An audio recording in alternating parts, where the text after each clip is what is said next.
اعوذ باللہ من الشیطان الرجیم بسم اللہ الرحمن الرحیم الحمد للہ رب العالمین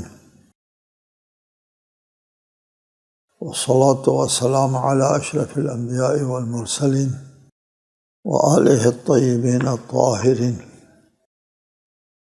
قد فرض اللہ لکم تحلۃ ایمانکم واللہ مولاکم وہو العلیم الحکیم۔ سورہ تحریم آیت 2۔ اللہ نے تمہارے لیے قسموں کے کھولنے کے واسطے حکم مقرر کیا ہے۔ اللہ ہی تمہارا مولا ہے اور وہی خوب جاننے والا حکمت والا ہے۔ فرض کسی چیز کے کاٹنے کو کہتے ہیں یا اور اس پر نشان ڈالنے کو کہتے ہیں۔ فرض نشان ڈال دیا ہے، تعین کیا ہے۔ لکم تمہارے لیے تعین کیا ہے اللہ تعالیٰ نے تحلۃ ایمانکم، اپنے قسموں کے کھولنے کا طریقہ حکم مقرر کیا ہے۔ یہ سورہ مائدہ میں اس کا ہے کہ قسم کا کفارہ کیا ہے۔ اس جملے سے دو باتوں کا اشارہ ملتا ہے۔ اول کہ یہ رسول اللہ نے قسم کھا کر اس عمل کو اپنے پر حرام کیا تھا۔ تحلۃ ایمانکم، قسموں کو کھولنے کے لیے اللہ نے حکم بنا رکھا ہے کہ رسول اللہ نے کوئی قسم کھائی تھی، یہ پتہ چلتا ہے۔ دوسرا یہ ہے قسم کھانے کی صورت میں قسم سے نکلنے کا راستہ بھی اللہ تعالیٰ نے مقرر فرمایا ہے۔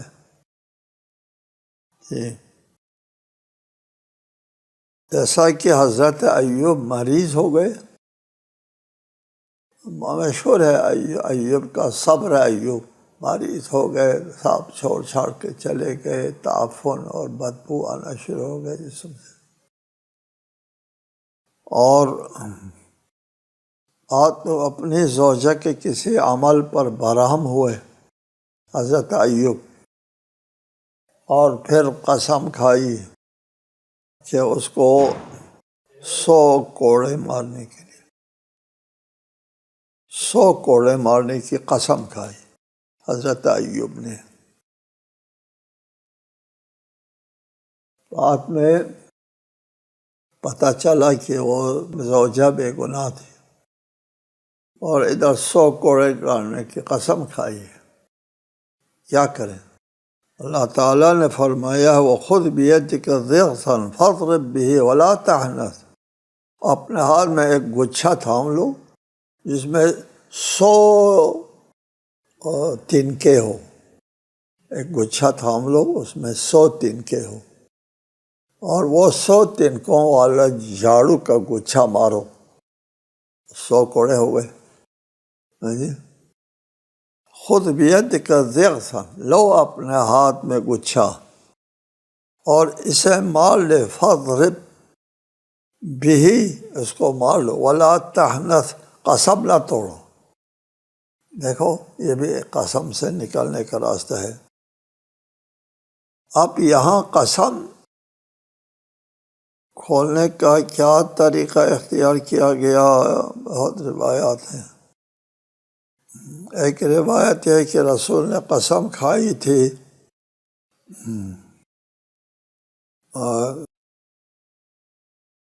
اللہ تعالیٰ کے حکم سے وہ کفارہ دے کر قسم کھول لی۔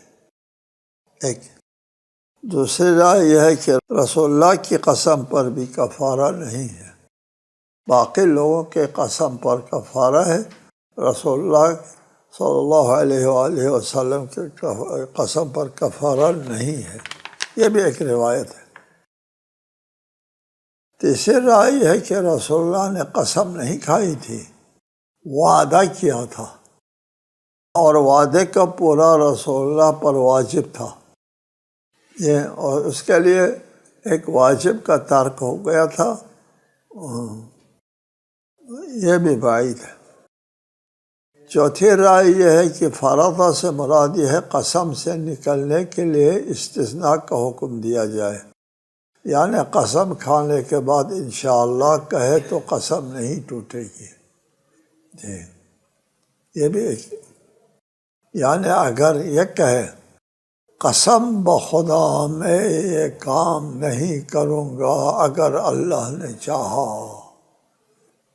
اگر اللہ نے چاہا کہہ دیا تو وہ قسم مضبوط نہ ہوئی۔ یہ تفسیر جوامع الجماع سے نقل کیا۔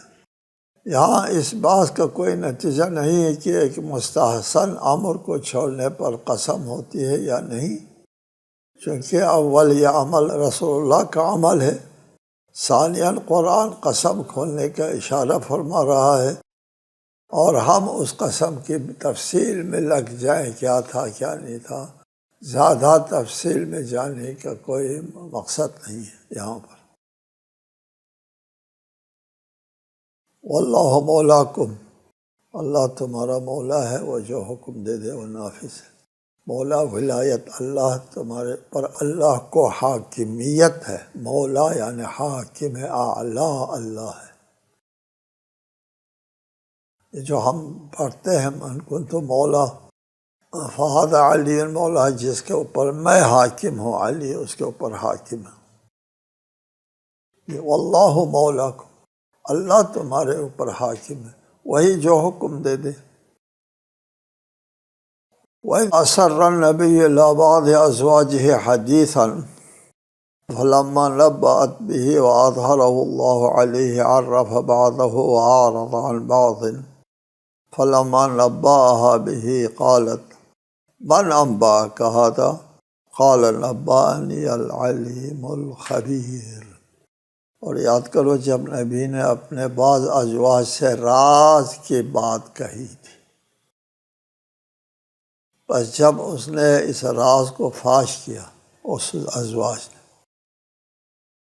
بعض ازواج کو راز کی بات بتائی تھی اور اس زوجہ نے اس راز کو فاش کیا، بس جب اس نے اس راز کو فاش کیا اور اللہ نے نبی کو اس سے آگاہ کیا، تو اس سے نبی نے اس کا کچھ حصہ بتا دیا اور کچھ حصہ ٹال دیا۔ پھر جب نبی نے اپنی زوجہ کو وہ بات بتا دی تو کہنے لگی آپ کو یہ کس نے بتایا کہ میں نے یہ راز فاش کیا ہے؟ فرمایا مجھے خدائے علیم و خبیر نے خبر دی ہے، خدا نے بتایا۔ کس نے بتایا کیا مطلب؟ رسول اللہ نے کسی زوجہ کے سپر کیا تھا ایک راز کی بات، اور کسی کو نہیں بتانا، لیکن اس زوجہ نے بتا دیا آگے۔ اس پر یہ بڑا واقعہ پیش آیا۔ تمام مفسرین نے اس زوجہ کا نام بھی لکھا ہے، اور حضور نے اس زوجہ سے یہ راز کی بات بتا کر کے فرمایا لا تذکری ذالک لأحد، کسی سے یہ بات کرنا نہیں، اچھا نہیں بات کرنا ہے۔ اس کے باوجود اس راز کو افشا کرنے پر حضور غضبناک ہوئے۔ میں نے تجھے کہا تھا کسی کو نہیں بتانا ہے، تم نے کیوں بتایا؟ اب بطور انتقام رجعی طلاق دی۔ یہ ایک روایت ہے، الفواتح الالہیہ کا حوالہ ہے۔ بہرحال طلاق دی یا نہ دی، رجعی طلاق کیا ہوتا ہے؟ طلاق دینے کے بعد میں نے رجوع کیا اور پھر وہ اپنی زوجہ ہو جاتی۔ نبی نے راز بتا دیا بعض ازواج کو، حدیثاً ایک کوئی بات، یعنی کوئی راز کی بات کہی تھی۔ وہ بات کیا تھی؟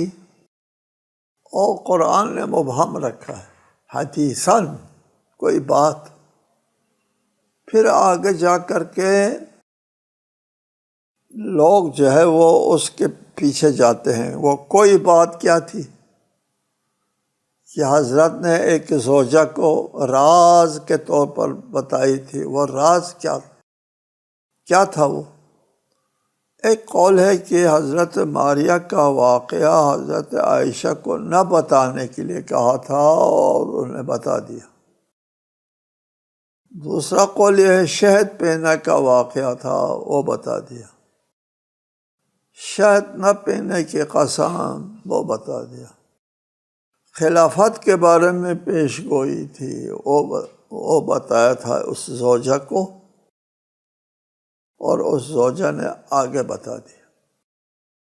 ہم کہتے ہیں کہ وہ حدیثاً قرآن نے ایک بات کر کے مجمل رکھا ہے، تو ہم کو اس کے پیچھے پڑھنے کی ضرورت نہیں ہے۔ بس ایک بات رسالۃ مآب نے راز کے طور پر بتا دیا تھا۔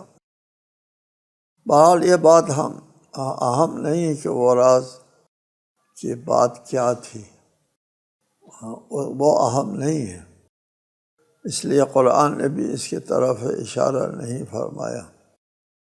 اہم یہ ہے کہ اس راز کی حفاظت نہ کی گئی۔ بات ادھر یہ ہے، راز کا افشا کرنا ہے۔ وہ راز کیا ہے اس کی طرف ہم نہیں جاتے، نہ قرآن نے کہا ہے۔ اس سے اندازہ ہوتا ہے کہ راز کی بات شاید وہ نہیں تھی جو روایت میں مذکور ہے، بلکہ کوئی نہایت اہم بات تھی جس کے افشا ہونے سے ایک فتنہ برپا ہونے کا خطرہ تھا۔ اس لیے اس راز کا افشا کرنا بہت بڑا واقعہ تھا۔ آگے آتا ہے وہ بڑا واقعہ کہاں سے معلوم ہوتا ہے آپ لوگ؟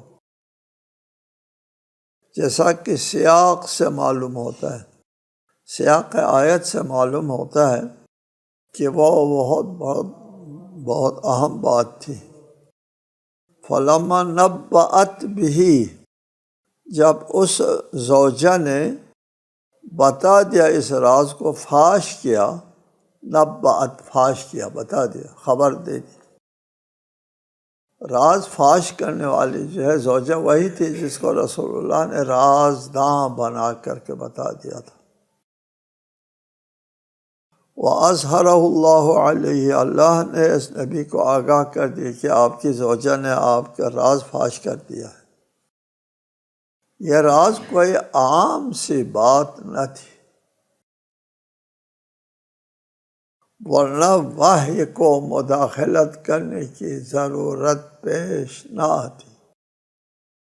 وحی الہی کو مداخلت کرنے کی ضرورت پیش آتی، بہت اہم بات تھی۔ عرف بعضہ وَأَظْهَرَهُ اللَّهُ عَلَيْهِ، اللہ نے نبی کے اوپر وہ بات ظاہر کر دی کہ آپ نے جو راز رکھا تھا وہ فاش کر دیا گیا ہے۔ عرف بعضہ، نبی نے اس راز کو فاش کرنے والی زوجہ سے اظہار فرمایا، اور فاش کردہ راز کے ایک حصے کا ذکر فرمایا جس سے اس فتنے کو سر اٹھانے سے روکنا مطلوب تھا۔ راز میں باتیں تھیں، ان میں سے ایک حصے کے بارے میں کہا۔ وَأَعْرَضَ عَنْ بَعْضٍ، عَرَّفَ بَعْضَهُ وَأَعْرَضَ عَنْ بَعْضٍ، بعض کو بتا دیا اور بعض سے وہ کیا، ٹال دیا۔ قرآن نے اس بات کو مجمل رکھا ہے۔ وہ راز کیا تھی، کیا بات تھی؟ کچھ کو ٹال دیا اور کچھ کو بتا دیا۔ کیا بتایا، کیا ٹالا، قرآن تفصیل نہیں بتا رہا۔ اس سلسلے میں روایات مضطرب ہے۔ تفصیل کے لیے الکشاف اور در منصور کا مطالعہ کرو۔ یہ ہم تفصیلات میں نہیں جاتے، پھر یہاں پر وہ فضا خراب ہو جاتی ہے۔ اگرچہ الکشاف اور در منصور جو ہے وہ شیعہ کتاب نہیں ہے، پھر بھی ہم ذکر نہیں کرتے۔ فلما نبأہا، جب حضور نے بتا دیا اس کو، اس زوجہ کو، بھی اس خبر کو، قالت من انبأ، کہا تھا آپ کو کس نے بتایا؟ جب نبی نے اپنے زوجہ کو وہ بات بتا دی جسے انہوں نے فاش کیا تھا، تو دفعتاً اس زوجہ کے ذہن میں یہ بات آنا قدرتی تھی، شاید نبی کو اسی نے بتایا ہوگا جس کے سامنے میں نے اس راز کو فاش کیا تھا۔ ٹھیک ہے، یعنی حضرت رسالۃ المآب نے جس زوجہ کو یہ بات بتایا تھا، اس زوجہ نے دوسری زوجہ کو راز فاش کر کے بتا دیا۔ جب رسول اللہ نے جب ان کو بتا دی کہ تم نے اس کو کیوں بتایا، یکایک اس کے ذہن میں آنا قدرتی بات ہے، پھر میں نے جس کو یہ راز فاش کر کے بتا دیا تھا اس نے حضور کو بتا دیا ہوگا۔ من انبأ، کہا آپ کو کس نے بتایا؟ اس کو خیال تھا نا جس کے سامنے راز فاش کیا ہے اس نے بتایا ہوگا۔ وہ دوسری زوجہ ہے، ایک زوجہ کو راز دیا تھا، اس زوجہ نے دوسری زوجہ کو بتا دیا، فاش کر دیا۔ یہ حضور نے جب پوچھا تم نے کیوں بتایا، تو اس کے ذہن میں آیا، پھر وہ دوسری زوجہ نے بتایا۔ من انبأ، آپ کو کس نے بتایا؟ حضور نے فرمایا مجھے اللہ نے بتایا۔ اس زوجہ کو سمجھایا کہ دوسری زوجہ نے نہیں بتایا جس کے سامنے تم نے راز فاش کیا تھا، مجھے اللہ نے بتایا۔ لہٰذا اس کے ذہن سے بات دور ہو گئی کہ یہ راز دوسری زوجہ نے نہیں بتایا، اللہ نے بتایا ہے۔ جی، چونکہ یہ دونوں زوجہ ہم راز، ہم گام، ہم سر، ہم قدم ہوا کرتی تھی ہمیشہ۔ جی، یہاں تک کہ رسول اللہ صلی اللہ علیہ وآلہ وسلم نے جو راز بتایا تھا وہ راز ایک دوسرے کو بتا دیتے تھے۔ جی،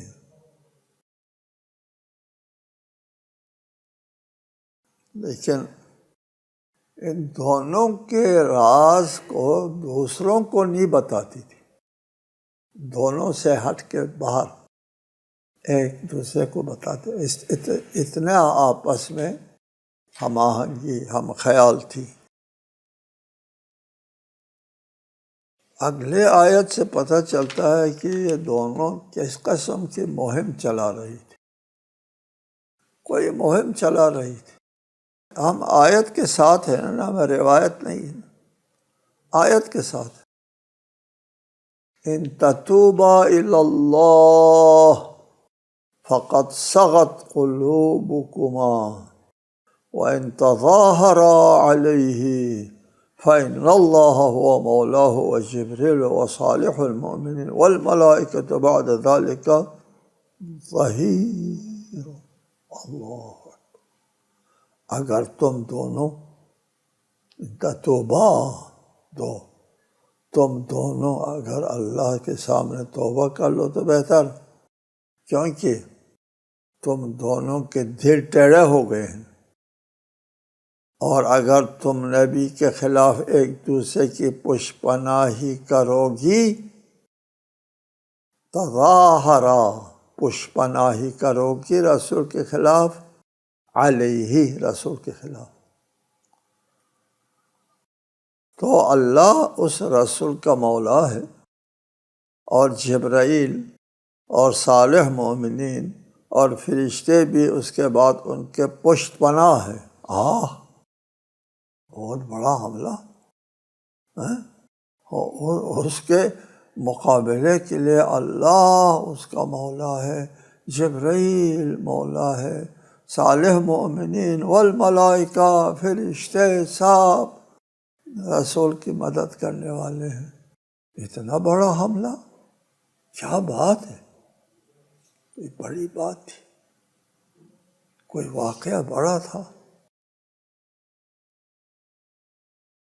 وَإِن تَظَاهَرَا، اگر تم دونوں ایک دوسرے کے پشت پناہ بنتے ہیں تو علیہ، رسول کے خلاف، تو اللہ اس کا مولا، رسول کا مولا ہے۔ ان تتوبا، اگر تم دونوں اللہ کے سامنے توبہ کر لو اور رسول اللہ کو اذیت دینے اور رسول کے خلاف کارروائیاں کرنے سے باز آ جاؤ تو بہتر۔ کوئی بات تھی، تظاہرہ ہے، ایک دوسرے کے پشپنا، کوئی بات تھی، باز آ جاؤ تو بہتر ہے۔ ان تتوبا میں کس چیز سے توبہ کرنے کے لیے کہا جا رہا ہے؟ وہ وَإِن تَظَاهَرَ عَلَيْهِ سے معلوم ہوتا ہے، یعنی توبہ نہ کرنے کی صورت میں وَإِن تَظَاهَرَ عَلَيْهِ رسول کے خلاف گٹھ جوڑ ہے جس پر یہ دونوں قائم تھی۔ جی، رسول کے خلاف گٹھ جوڑ پر یہ دونوں قائم تھی، اس سے باز نہیں آتے ہیں۔ تتوبہ، تابہ یتوبو، پلٹ کے آنے ہوئے، اس سے باز نہیں آتے ہیں تو فَإِن تَتُوبَا إِلَى اللَّهِ فَقَدْ صَغَتْ قُلُوبُكُمَا، تم دونوں کے دل ٹیڑھے ہو گئے۔ جی، ہم اس کے مزید وضاحت آئندہ درس میں کریں گے انشاءاللہ۔ السلام علیکم ورحمۃ اللہ وبرکاتہ۔